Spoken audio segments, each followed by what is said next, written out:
I'm the villainess, but I've given up. Because whenever I work hard, the heroine gains a beauty boost. Well, then I'll focus on slacking off. Soon enough, the heroine will be hideous. Chapter 1. I accidentally discovered this. Whenever I stayed up late and worked hard, Lily would glow radiantly. But whenever I slacked off or procrastinated, Lily's complexion would turn dull. To test this, I deliberately slacked for an entire week. I even handed over the project closure report to someone else entirely. The result, Lily's face grew increasingly, dull acne broke out, and her overall beauty took a nosedive. This discovery thrilled me. As the villainess, I actually had the power to control the protagonist's looks.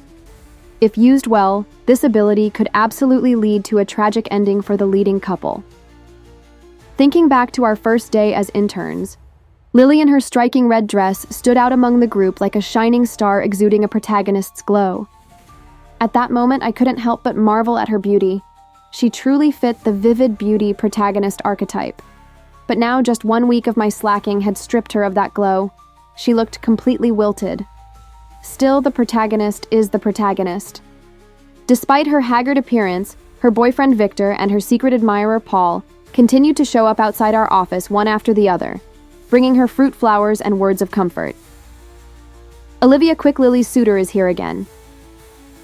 A colleague tugged me over to the window to watch the show. Downstairs, Paul was looking at Lily's dull complexion with a face full of concern. Even though Lily was already dating Victor, the way she interacted with Paul was suspiciously intimate. Wasn't she supposed to be a bold and straightforward protagonist? Had her character setting collapsed, I casually enjoyed the gossip and was about to return to my desk to slack off when I bumped into Lily, who was coming back with some things in her hand. Villainous effort level below 10%, unable to convert beauty points. After brushing against Lily's arm, I heard this robotic voice. I quickly adjusted my smile and returned to my desk, slowly pondering what I'd just heard. Was the villainous effort level directly correlated to beauty points? As a transmigrator, I knew that villainess charts me and beauty points, charts Lily's appearance. So it turned out that my slacking affected Lily's looks because of this mysterious system. I had thought this was merely a novel's plot setup, but I hadn't expected there to be an actual system behind it. Chapter 2. I never wanted to get involved with the protagonist group in the first place, so I had never done any of the malicious things the original villainess was supposed to do. But Lily always targeted me. She would suppress me while simultaneously trying to provoke my fighting spirit. Now I understood. It was for her own beauty. But all I wanted was to live my own life. After experimenting a few times by alternating between slacking and working hard, I began to grasp some of the rules governing the system tied to Lily. The effort level was calculated weekly, which meant Lily's appearance also changed on a weekly basis. Lily's beauty is directly proportional to my level of effort. What kind of disgusting setup is this? I work hard, and Lily gets to look prettier. What am I, a beauty serum? Before I could figure out if this setting on Lily could be undone, the male lead Victor showed up with Lily in tow, his arm protectively wrapped around her. Lily. I admit I once liked Olivia, but now you're the only one in my heart. Please stop being jealous of someone irrelevant. Is this novel all about romance? Victor is such a love-struck fool.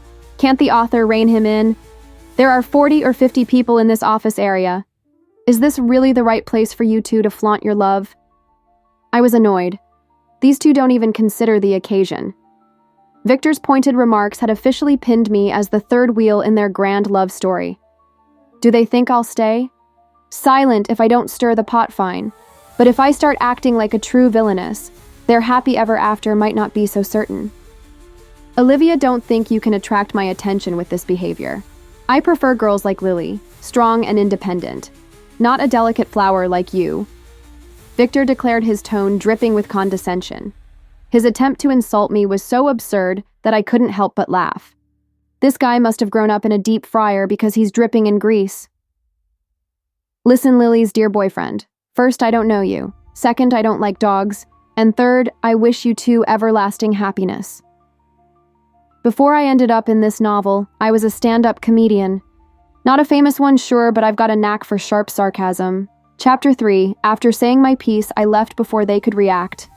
Lunchtime was calling, but even in the cafeteria, peace was hard to come by.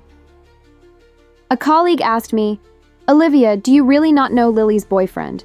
Then why were they blocking your way?" Everyone around perked up, eager to hear my answer. "I really don't know him. But judging by what he said earlier, he's probably some secret admirer of mine." I replied with a light laugh, dimples flashing. I knew I looked my best with that expression. "Would you bother remembering someone unimportant?" My colleague shook her head and dropped the subject. I decided my priority was to figure out the whole Lily's beauty depends on my effort situation. As for the romance between the male and female leads, I had no interest in getting involved, provided they left me alone. But Lily wouldn't stop provoking me. She frequently brought me up in front of our supervisor, praising my abilities and subtly hinting that he should assign me more work. I suspected that Lily was getting anxious because her beauty score had been dropping so much lately. I also hypothesized that once her beauty points reached a certain level, her appearance might no longer depend on me. Perhaps that's why in the original story she let the second male lead target me without worrying about her looks being affected by my downfall. "Hey, Olivia, did you know Lily has connections? The supervisor is her boyfriend's uncle," one of the interns whispered to me. Her proposal for the paid channel placements was so easy, even a dog could have come up with it, but the supervisor still praised it to the skies. She added, sounding indignant, probably because her own proposal had been rejected. Of course I knew. After all, I had read the book. I also knew that Paul, the persistent admirer who wouldn't take no for an answer despite Lily having a boyfriend, was the psychotic second male lead. And in the original story, he had set me up, ruined my reputation, and driven me to take my own life. Chapter 4. Recently, Lily's beauty has improved slightly. With the help of makeup, she managed to regain about 70% of her former glow. The main credit went to me, with some indirect credit to our supervisor, who kept assigning me more work. Every now and then I'd brush against Lily and hear that robotic voice giving me updates. Villainess effort level, 30%. Beauty points +3. Host's total beauty score, 65. Villainous effort level, 50%. Beauty points, +5. Host's total beauty score, 70. Villainous effort level, 70%. Beauty points, +7. Host's total beauty score, 75. After a month of working 18 days of overtime, Lily's beauty score reached 98. People are visual creatures. Victor started picking her up from work a lot more frequently. But Lily was insatiable. She dumped the entire task of reconciling project data onto me alone. The data was incredibly complex, and we only had 1 week left until the project presentation. It was obvious. Lily was betting that I'd work overtime to finish the data, helping her push her beauty score to 100. Maybe once her score hit 100, my slacking or effort would no longer affect her appearance. Before transmigrating, I had mocked this novel for how the protagonists constantly prioritized their love lives over everything else. Like now. This project might not have been huge, but it was a trial run from a major client. The final data and presentation were crucial for assessing potential future collaborations. But the female lead, obsessed with boosting her beauty, had convinced the supervisor to assign a workload meant for 3 people to me alone. It seemed the lack of brains was genetic, and as the head of a department, the supervisor's nepotistic decision-making only made things worse. Fortunately, they were dealing with me, someone who preferred to take the high road while squashing petty schemes. Most importantly, I was someone who liked to use magic to fight magic, so I hired someone to do the data reconciliation for me. Chapter 5. Many hands make light work. Thanks for your help. Supper is ready. Come eat. I paused the drama on my screen and motioned for the busy workers to come over and dig in. Looking at the detailed data sheets and the high-quality presentation slides on my laptop, I couldn't help but marvel at the power of money. Everything was sorted out in one night. This all-in-one service was something the male lead had discovered. In the original novel, an absolutely confidential service you could purchase with money. Sure, reconciling the data was pricey, but my dad's rich, so who cares? Over the next few days, I spent my time binge-watching dramas and reading novels, all while watching Lily smugly prepare for her big presentation. "Lily, your boyfriend drives a Porsche when he picks you up. He must be a rich second generation, right? I'm so jealous of you," a colleague gushed. Lily pursed her lips modestly. "What I value is his character and ability. He built his business on his own. He's not some trust fund baby." Her response earned even more flattering comments from the group. I meanwhile continued reading on my phone, only half listening. That's why when Lily suddenly brought me up, I almost missed it. But everything I wear and use is earned through my own hard work. I never rely on my boyfriend's money. Unlike Olivia, who was clearly born with a silver spoon in her mouth. Isn't that right, Olivia? I tilted my head in confusion. Was something wrong with this girl?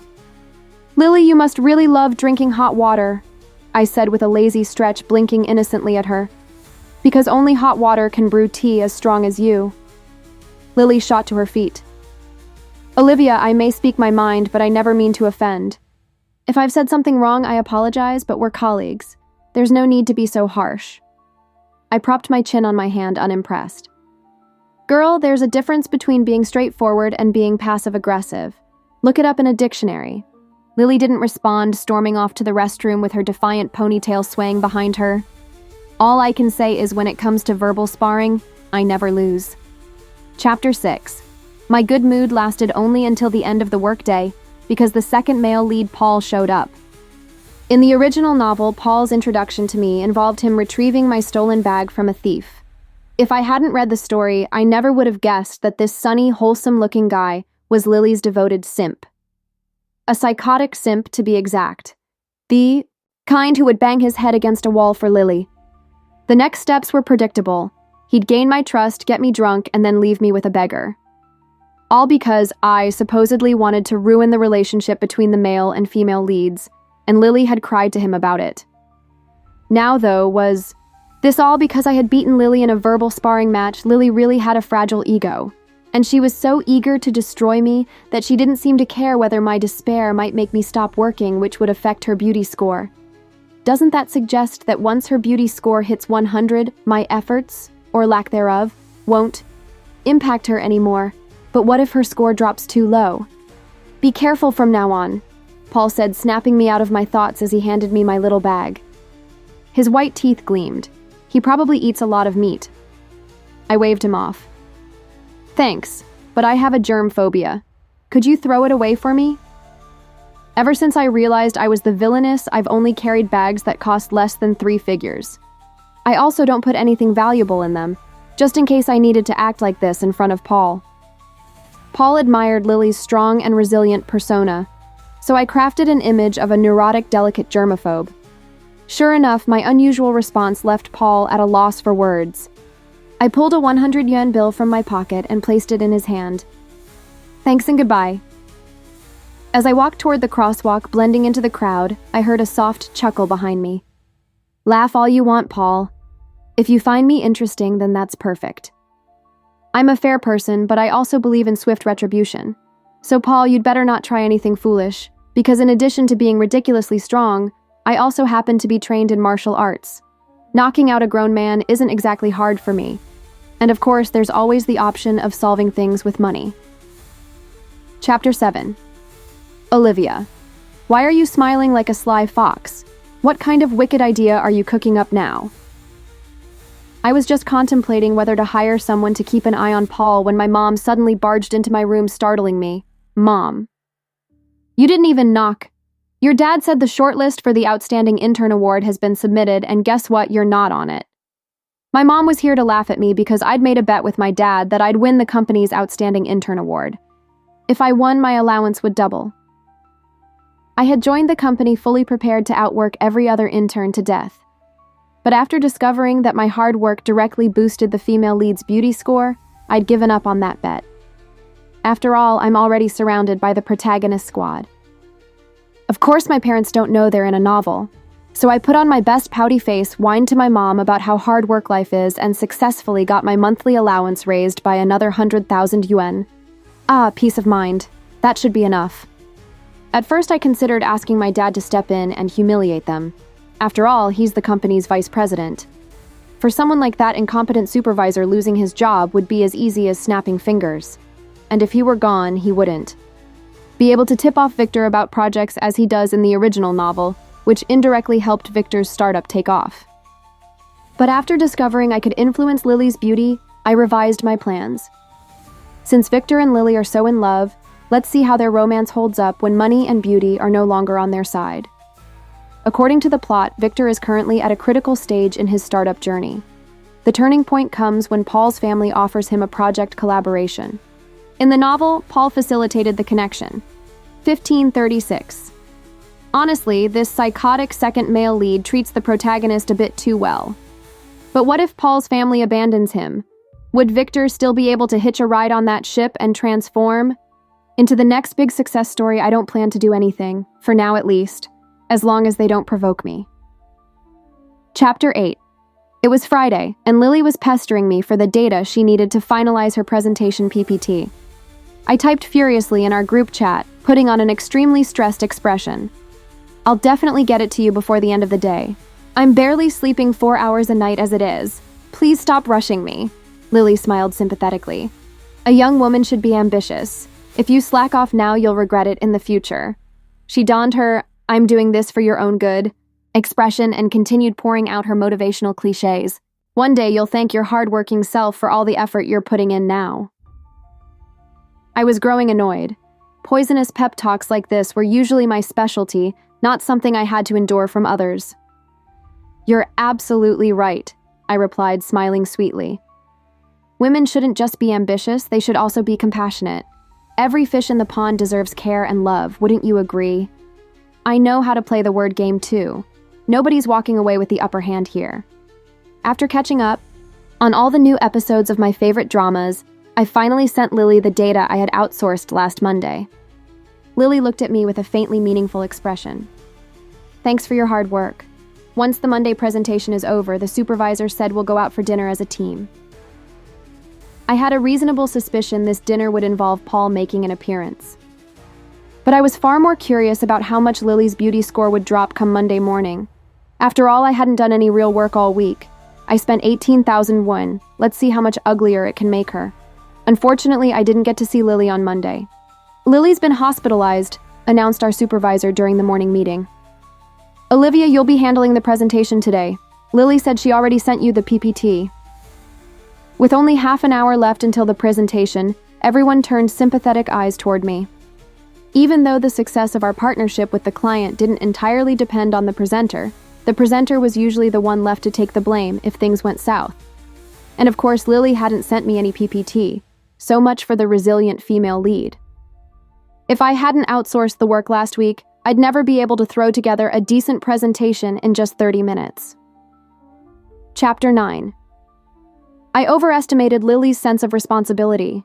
She outright abandoned the project at such a critical time, completely disregarding the outcome. I sent Lily countless messages asking her to share the presentation PPT. I even called her, but she didn't respond. When I informed the supervisor, his only response was, "You two handle it between yourselves."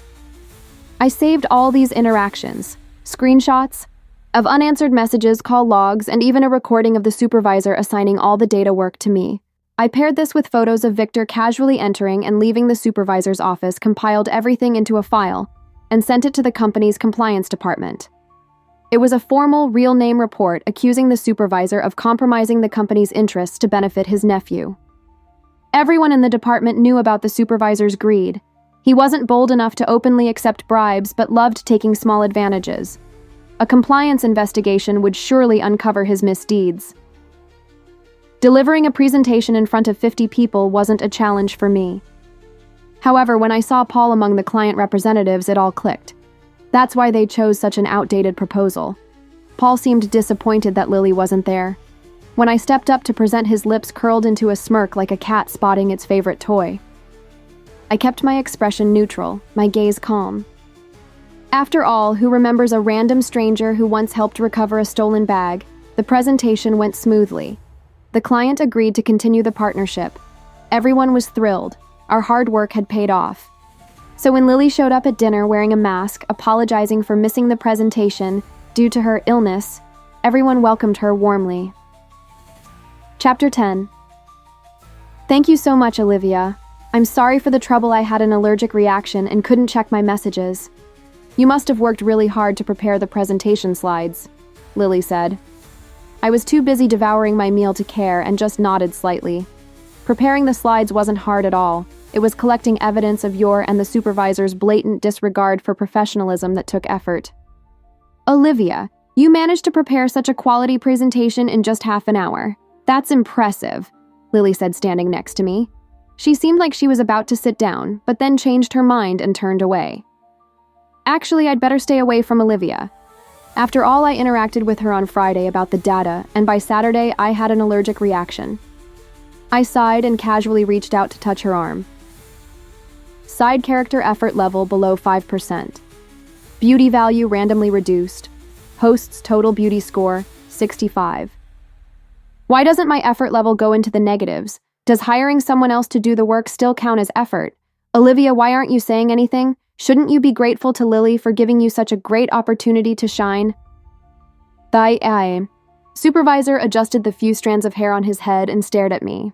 These two, one was insinuating that I caused her allergy on purpose, and the other outright claimed that I orchestrated everything just to take the spotlight. So basically, they wanted everyone to think that I, Olivia, would harm a colleague just for a chance to stand out. And their evidence. The fact that I prepared a stellar presentation in just 30 minutes, and that Lily showed up with a mask on her face. Supervisor, isn't it strange that Lily as an intern visits your office 8 times a day, and even uses her lunch break to go there? I said, wiping my mouth and looking at him. If you're going to make me talk, then get ready. The supervisor froze, startled by my words. The office went completely silent as my colleagues exchanged uneasy glances. Chapter 11. Even though Lily's boyfriend and the supervisor are uncle and nephew, Lily's good looks and the supervisor's questionable morals inevitably fueled the office rumor mill. People always like to gossip in the darkest possible directions, speculating about the inappropriate closeness between Lily and the supervisor. Of course, no one would dare bring this up in public.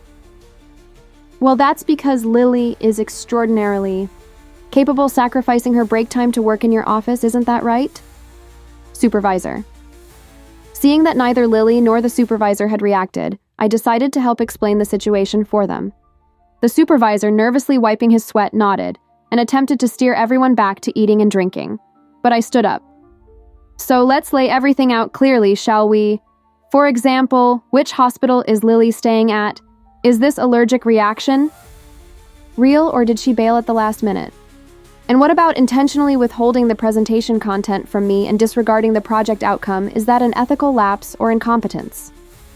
My previous life as a stand-up comedian always made me sprinkle a bit of humor into my speeches. As I was considering a clever way to wrap things up, the door to the private room was flung open and Victor barged in. Enough, Olivia, stop targeting Lily. I will never like you. Ah, the male lead. Only he could turn a workplace dispute into a melodrama about love with a single sentence. Sir, I said, staring at him. Take some time to read a book or two instead of spending your days foraging for wild plants. The room grew awkwardly silent as Lily lowered her head, adopting an appearance of meekness. When someone as seemingly strong as Lily shows vulnerability, it must tug at a man's heartstrings even harder. True to form. Victor ignored my retort and immediately went to wrap his arms around Lily. Olivia, if there's a conflict at work, we can talk it out, but please don't let your personal feelings make you speak out of turn. Lily, despite wearing her mask, spoke with resolute strength. Perhaps Victor's love emboldened her to clap back at me. Or maybe it was Paul quietly standing at the door and watching the drama unfold that gave her a sense of performance. Flair, Chapter 12. Olivia, you're new to the workplace, and there's still a lot for you to learn. Come on, 3 self-punishment drinks as an apology, and we'll let this go, the supervisor said, puffing out his belly as he tried to mediate. My colleague beside me tugged at my sleeve, signaling that I should seize the opportunity to step down gracefully. For a powerless little intern to speak so recklessly, it did seem a bit naive and audacious. But I'm different. I'm the slacker Villainess. I've been waiting for this kind of slacker opportunity. All right, then here's to Lily, wishing you a swift return to your former beauty, I said, raising my glass and walking toward her. Victor immediately stepped in front of her as if afraid I was going to throw the drink at her. What's the matter? You won't even accept my blessing, not even with tea instead of wine, I said, staring at Lily's masked face. Lily pulled down her mask briefly and took a quick sip of water. Under the light of the private room, the lower half of her face fully exposed without the cover of bangs came into view. Her complexion was a strange blend of red and purple, and her lips were slightly swollen. Since I was standing close, I noticed that beyond her skin, even her features had subtly changed. Her nose had flattened, the tip had become larger, and her eyes had lost their former sparkle. It seemed that the beauty points were more like a virtual beauty filter plastered onto her face. Now she was wearing a mask, probably hoping I'd start working hard so her beauty could return. Little does she know I'm committed to slacking off indefinitely. All right, then I've delivered my blessing. I'll head out now.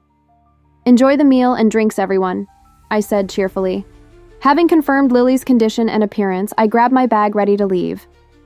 After all, if I don't leave early, how will Paul get his chance to act? In the original plot, the Villainess was drunk and abandoned in a nearby alley after the group dinner. Now that Lily's beauty had dropped, I guessed she probably wouldn't instruct Paul to deal with me. Yet despite my precautions, I was still knocked unconscious. When I woke up, the person who had helped me prepare the presentation was staring down at me. Chapter 13. Miss, if it involves a fight, you'll need to pay an additional 20,000 yen, the man from the service team said. I rubbed the lump on the back of my head, took out my phone, and scanned the QR code to pay. And the others? I asked. Back in the private room, I had already contacted this team, spending 38,000 yuan to hire them for 8 days of protection. I specifically requested them to preserve evidence in case of incidents like being dumped in an alley and promised an additional bonus of 88,000 yen if they caught the instigator. The 3 thugs in the alley have been tied up along with a passerby. They're being questioned now, he reported. I held out my hand. Help me up, thanks. Miss, that costs extra, he replied, matter-of-factly. Determined, I got up on my own.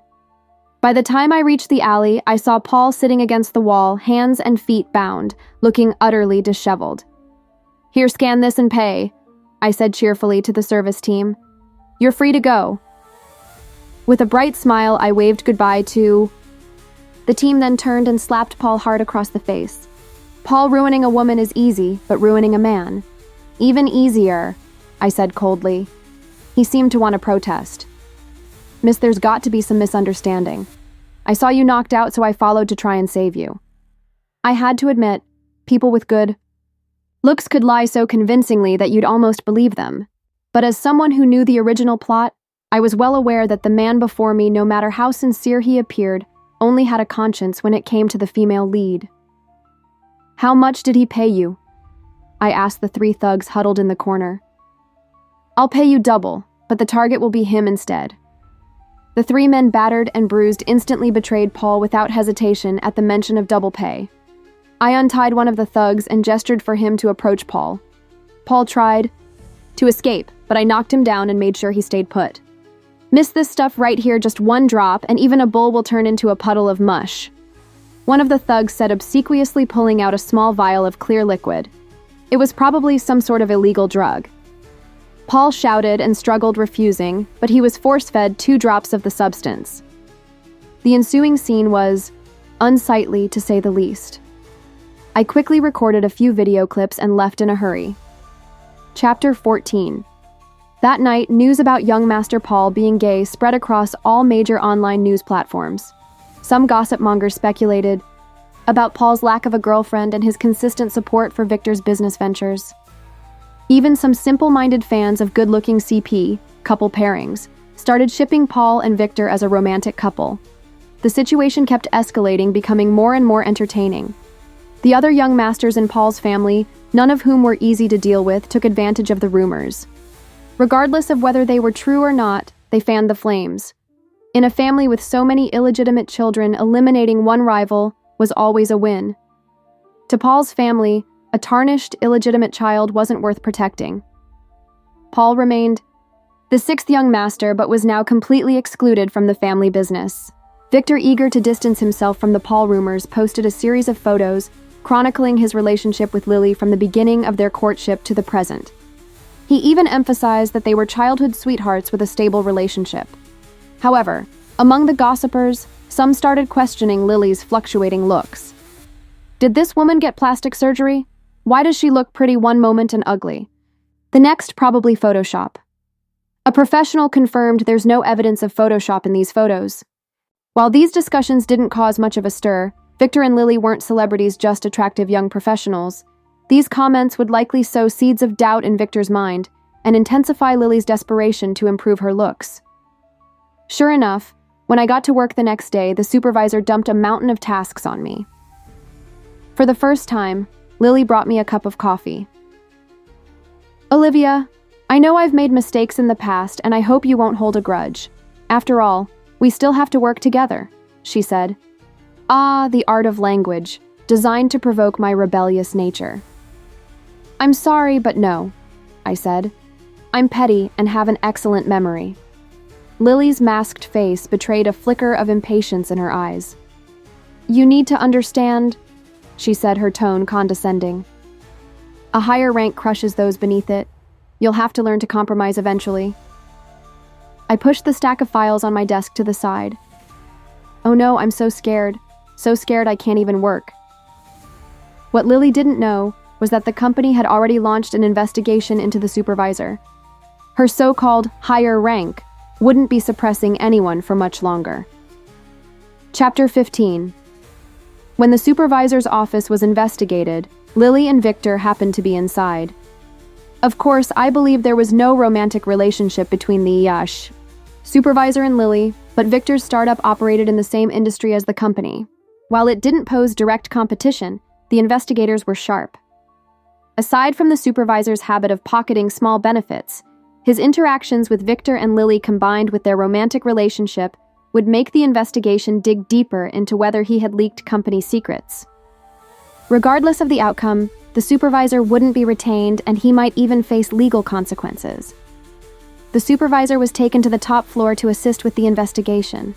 Lily, looking distraught, returned to her desk and turned to me. "Was it you who reported this? Was it? It must have been you. You wicked woman." "Lily, you were the one who said a higher rank crushes those below it. I just couldn't learn to compromise, so I decided to tidy up the workplace a bit." Our colleagues gathered around to gossip about the investigation, paying no attention to our conversation. "Olivia, then you better work hard and get a position of power if you really want to tidy up the workplace," Lily said quickly, regaining her composure and shifting her focus to motivating me again. This woman, Paul, had lost his inheritance, Victor's business had suffered setbacks, and the supervisor had been taken away for investigation. Yet all she cared about was her own face. How could someone so self-centered, with no sense of the bigger picture and a mind consumed only by looks and love, claim the role of a strong female protagonist?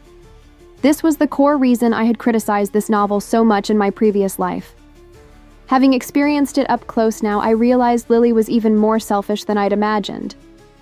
"I'm a rich kid. Why should I work hard?" I asked with a smirk. Lily seemed genuinely upset by my words. "How can you be so lazy? Don't you want to prove your abilities to your parents?"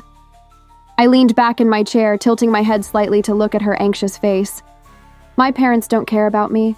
Why are you so worried? Stressing too much will make you uglier, you know." Chapter 16. Perhaps my words during the day had struck a nerve with Lily, because that evening I ran into Paul again. This time he looked like a complete wreck, lying in the arms of two scantily clad women, his face devoid of the smug arrogance he once had. "Olivia, are you enjoying yourself lately?" he asked, his voice laced with mockery. I was unimpressed. This guy was still trying to play the brooding villain. "If you've got something to say it. Stop wasting my time." Paul straightened up, his expression darkening into a twisted smile. "Olivia, I didn't mess with you because Lily told me you were still useful. But having some fun shouldn't interfere with her plans, right?" His words were explicit, and he began walking toward me. He must have assumed I was just some girl with a few self-defense classes under her belt. But I was in a hurry to get home for dinner, so I used my full strength. Within moments, I had Paul pinned under my foot. The public scrutiny would make it impossible for Paul to escape unscathed. This time, his family would abandon him completely. As for Victor, who was relying on Paul's help to secure a critical project and save his company, he was about to face the crushing blow of startup failure. I took a week off, citing my traumatic experience. My dad, aware of my recent antics, didn't ask too many questions. He simply told me, Your mom and I are always here for you no matter what." During that week, it was revealed that Paul had been using drugs and was sent to rehab. I suspected this turn of events was my dad's doing. I spent the week relaxing at home, indulging in my mom's wellness routines and enjoying a serene, worry-free time. Chapter 17. Returning to the office, I noticed that Lily's face, aside from the mask, didn't seem to have changed much. But her gaze was unnervingly intense, like a dog staring at a bone, making me uncomfortable. Seizing the opportunity, I reached out and touched her arm. Negative effort detected. System recalibrating to bind with a more suitable host. Lily and I both froze, hearing the mechanical voice simultaneously. "Olivia, what did you do? Why is the system changing hosts? Is it binding to you now?" Lily was hysterical, ignoring the curious looks from our colleagues, and jumped to her feet. "No wonder you look so good today. You're so selfish. Why should my hard work become your beauty capital?" Watching her meltdown, I reached out and yanked off her mask. "Are you scolding yourself after all? Your past beauty was thanks to my efforts." Lily froze, covering her face, and ran into the restroom. "Hello, prospective host. Would you like to bind with the beauty system?" With Lily's efforts, you can effortlessly gain stunning looks. I could feel the system waiting for my consent as it chimed in my mind. Get lost. I refuse. I controlled my thoughts to respond internally while saying aloud, "I don't agree." My beauty comes from my parents and my own self-care, not from any of Lily's so-called efforts. Lily was soon fired for her lack of work ethic. She believed I had bound with the system and, convinced it was now benefiting me, decided to fully slack off. Previously, while I did slack off, I still ensured my tasks were handled either by paying colleagues or outsourcing to problem solvers like the jack of all trades. Lily, however, blatantly did nothing, and without the supervisor protecting her, she was fired in just 2 weeks. "Olivia, mark my words, I will never work hard again. You'll be ugly in no time," she sneered on her way out. Victor was waiting downstairs to pick her up. When he saw us standing together, his expression flickered with hesitation. Lily's appearance had reverted to a 65 out of 100, her natural face. It wasn't unattractive, but compared to her formerly stunning looks, the contrast was glaring. Lily had blamed allergies for her changes, but most of our colleagues assumed she had botched plastic surgery. Victor, who spent the most time with her, was undoubtedly the one most impacted by the change. For Lily, her face was her top priority, and when she noticed Victor looking at me, she immediately caused a scene. "Are you regretting being with me? I knew it. You're still hung up on your first love." I had no interest in listening to their argument and quietly walked away. Chapter 18. At the end of the month, the list of outstanding interns was released. 2 excellent employees from another team were selected. I finished my internship, declined the opportunity to become a full-time employee, and used my saved-up allowance to open a beauty salon. The next time I heard about Lily was from one of the beauticians at my salon. As I was reviewing the customer list, I noticed Lily's name. Out of curiosity, I casually asked to confirm if it was the Lily I knew. To my surprise, the beautician and the staff immediately started sharing gossip. "Boss, this Lily is famous at the beauty salons around here," one of the staff exclaimed, gesturing animatedly. According to them, Lily had brought her boyfriend's mother to a beauty salon to catch him cheating. Afterward, her boyfriend accused her of being lazy and a leech. Following a massive argument with her boyfriend, Lily started frequenting various beauty clinics and indulging in every beauty treatment available. Every time she recharges her membership, her boyfriend calls to yell at her, the beautician added. "Do you remember her boyfriend's name? What was it again?" I couldn't help but laugh. "Victor." The staff nodded enthusiastically. Yes, that's it, boss. You've heard about it too, huh?" I didn't say much, only instructed them to treat Lily like any other customer and avoid gossiping. Lily, convinced I had bound with the system, decided to sabotage me by doing nothing, neither working nor putting in any effort. Her once pristine image as a strong, independent woman, the kind that initially attracted the male lead, was thoroughly ruined. Without Lily's support, Victor's business faced setbacks. Now confronted with a lazy dependent and no longer beautiful, their relationship was fraught with conflicts. As for their situation, I chose not to pay any further attention. Instead, I focused on living my own life. Even if this was just a novel, I had finally gained a life of my own. If you like this story, hit the like button and subscribe for more stories like these only at StoryTimes.